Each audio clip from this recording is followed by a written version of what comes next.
gobiernan imponiendo políticas de austeridad, ajustes presupuestarios, recortes sociales y reformas estructurales en los mercados laborales. Estas políticas buscaban ganar la confianza de los mercados para que los estados pudieran financiarse con tipos de interés bajo y reducir los niveles de déficit a corto plazo. Esto ha resultado ser un completo fracaso. La crisis de las deudas soberanas se ha extendido y hecho más aguda. Los objetivos del déficit no pueden cumplirse a pesar de los brutales recortes sociales. El paro ha aumentado en toda la Unión, lo mismo que la pobreza y la desigualdad. Se ha pasado de una recuperación económica a una nueva recesión en toda Europa, y la crisis, que inicialmente fue económica, se ha convertido también en una crisis social y política. Los fundamentalistas neoliberales gobiernan Europa de un modo no democrático, bajo el dictado y el servicio de los intereses de Alemania. En lugar de reconocer el fracaso de sus políticas y rectificarlas, quieren consagrarlas en un nuevo tratado que arrebata la soberanía presupuestaria de los Estados miembros para dársela a la Comisión Europea, controlada por los gobiernos de Alemania y Francia. Por eso, UGT y Comisiones Obreras, al igual que la Confederación Europea de Sindicatos, rechazamos frontalmente este nuevo tratado. En España, la aplicación de la política de austeridad y recortes sociales ha tenido efectos devastadores en la actividad económica y en el empleo.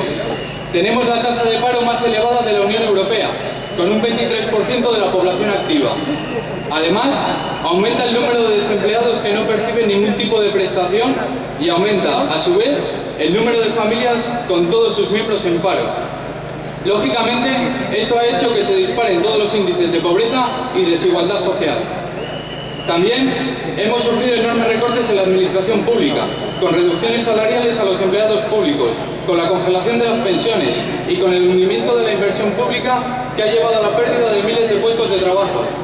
Especialmente grave nos parece el deterioro de los servicios públicos fundamentales como la educación, la sanidad y los servicios sociales, y el deterioro a su vez de las condiciones laborales de los trabajadores y trabajadoras que prestan estos servicios.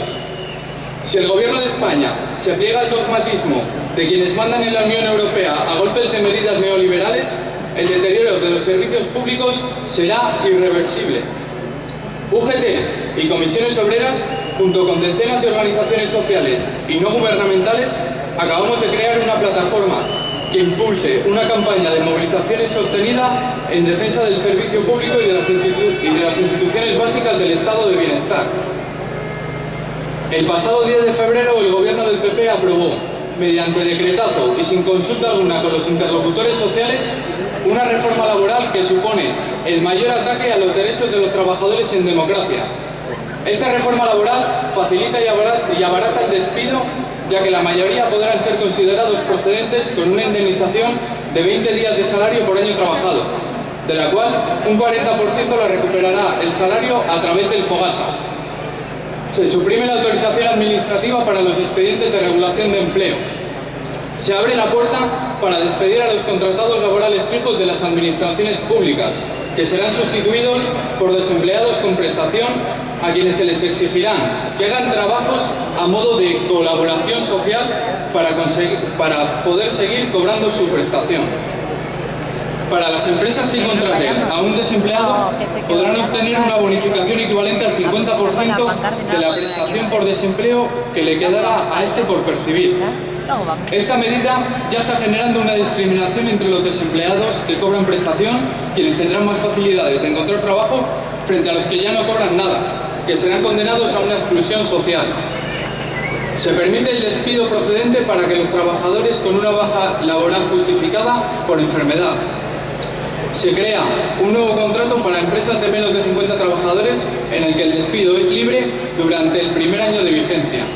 Es decir, ni una sola medida que cree empleo. Al contrario, esta reforma amplía el abanico y facilita las posibilidades de despedir a los trabajadores.